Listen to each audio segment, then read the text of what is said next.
Hey, what's up, guys? Back from the deck profile here. Went to locals today. Ended up getting first place, went undefeated. Insane, too, because I learned this deck in like 4 hours. Shout out my brother Cody. He also let me borrow the cards because I was so astounded with the deck when we were testing it that I was just like, dude, like this deck is so insane. And like I just didn't, I didn't buy any of this stuff because I was hoping it'd be in Bonanza. Maybe it will be, hopefully. But he was like, yeah, you just want to use all my stuff? And I was like, yes. So once again, love you, brother. Shout out to you. I had a fucking blast with this deck. This deck does so many crazy things, and I won round 3 in like such a crazy way. I'll explain like the small interactions and niche stuff you can do with this deck as I go on. But nice 40 card list. No 60 carders from Sunny today. Without further ado, nice Memento. The fresh maker, dude, right? Has everyone made that joke or just me?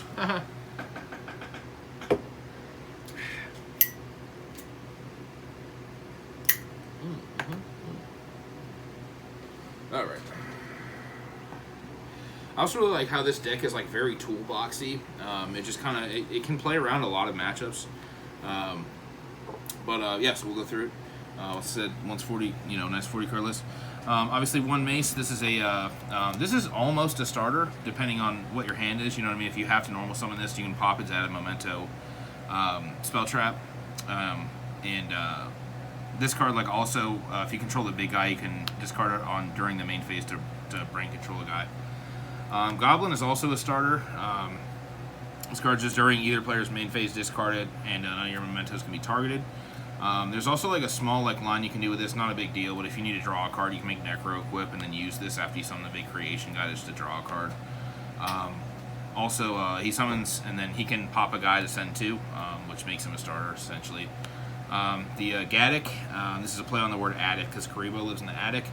This is the only card you don't really want to draw, as I'm sure everyone's said all the time.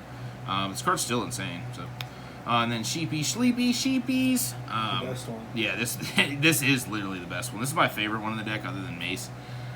This card's insane. It's like a Grave Squirmer and Cartesia. Plus, if it's popped, it's this card just does everything. So these are the one-ofs other than the last 2 dudes, but. Then we played 3 Anguish, 1 card starter, 3 Darkblade, 1 card starter, 3 of the Tukusoku, was it Tatsun Toshigo? Yeah, the seahorse. This card's also a 1 card starter. There's a lot of 1 card starters in this deck, so that's another reason it's very good. We are playing the Trihorn Dragon. This card's insane. This card's low-key, like one of my favorite ones. Also, I love Trihorn Dragon, but it's just if you have 3 or more different names in graveyard, it's supposed to summon it. Also, if it's popped, you can pop it with 3 cards in the field, including a Memento. So there's like certain lines you can do with the big fusion to pop him, to pop whatever, and then he'll pop more cards. And then obviously the boy, the 5K. There was one time during the tournament where I had to because he can attack everything once if he's the only guy on the board. So I had to actually make SP to SP my own SP to banish it, and then summon this. And actually, I'll explain this later. So I'll explain that play later, but that won me round 3. And then we are playing the Fiendsmith stuff. This Fiendsmith stuff, like, it's super good. I don't know if it's necessary though, but it helps you play around Nib, because Nib is like this deck's weakness. So you can obviously make the Wave King and stuff. Plus this Hellsmith Chaos Angel, so it's good. So. And then I did play 3 Ash. Since Fire is not in the format, I actually respect this card a lot more. You guys know I hate this card, but now it seems to be better. So. Then for the spell, it's just the Call By, the Rhoda, the 1 talents. This I almost wanted to be a 3rd Memento Fusion, but after testing it, I think 2 is fine. Obviously the 1 field spell. I think this was the only Memento card that got reprinted in the tins, which was like the weirdest thing ever. And then obviously 2 fusions. This card is insane.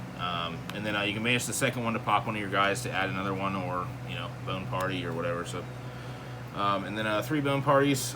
This was how. Actually, I'll get to this too. I'll explain the combo at the end. Not the combo, but the way I won. This card's insane. Round 3. So obviously 3 Droplet. Droplet in this deck is outlandish. Because this guy can also summon back from graveyard, so he's just a free Droplet target. Plus, he just, you know what I mean? Like, this deck almost does everything. Like, it's kind of weird. They were playing the card to go with the boy. This is the 5 Appaloosas. They can only attack this, so if you have SP or whatever up, they have to attack the big boy. The deity, this goes with the Silo Hat. This negates, it's basically a blanket negate while you have other continuous traps, so you always have this up usually, so it's just a negate one that you set with the rabbit. And then 3 Imperm, pretty standard. Then for the extra deck, the extra dip. I still think just one twin is completely fine.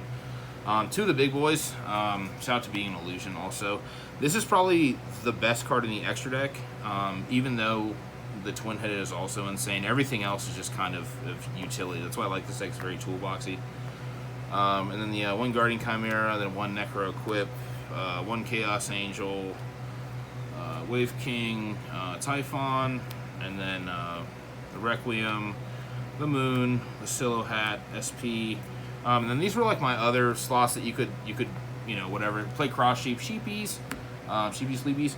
I used my pay it to me, bro.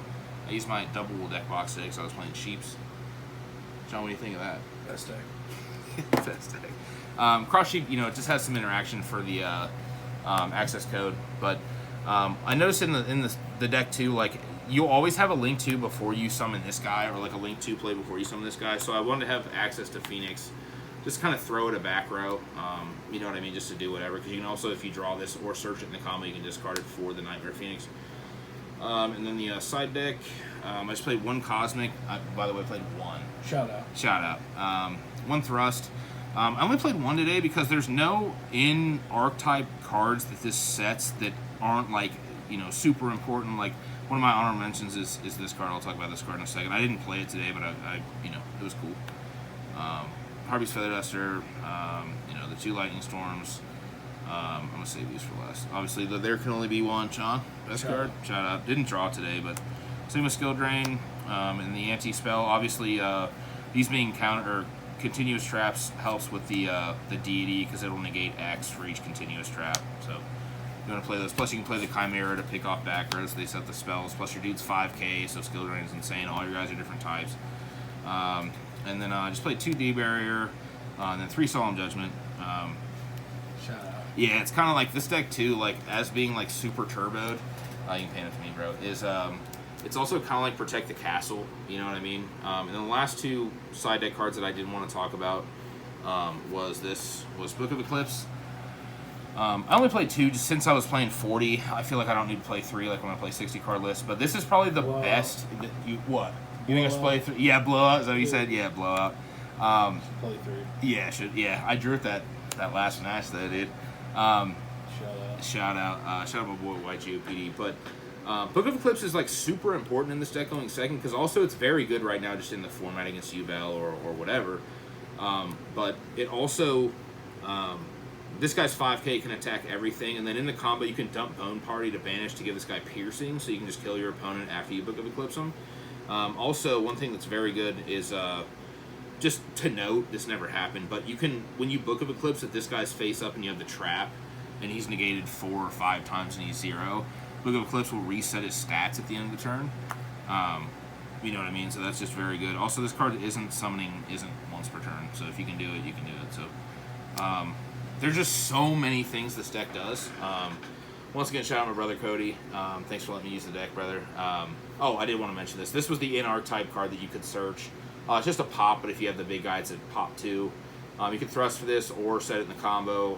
Memento players know that, not that I'm a Memento player, but I drew this card all the time, which I would have liked to have had another trap in the deck to play. But it didn't really come up because this deck is like super insane, super slept on. I definitely will, go forward with it in the future if you guys enjoy it, and especially after Rhoda when we get the new guy that's insane. But I'll see you guys later. Cheers.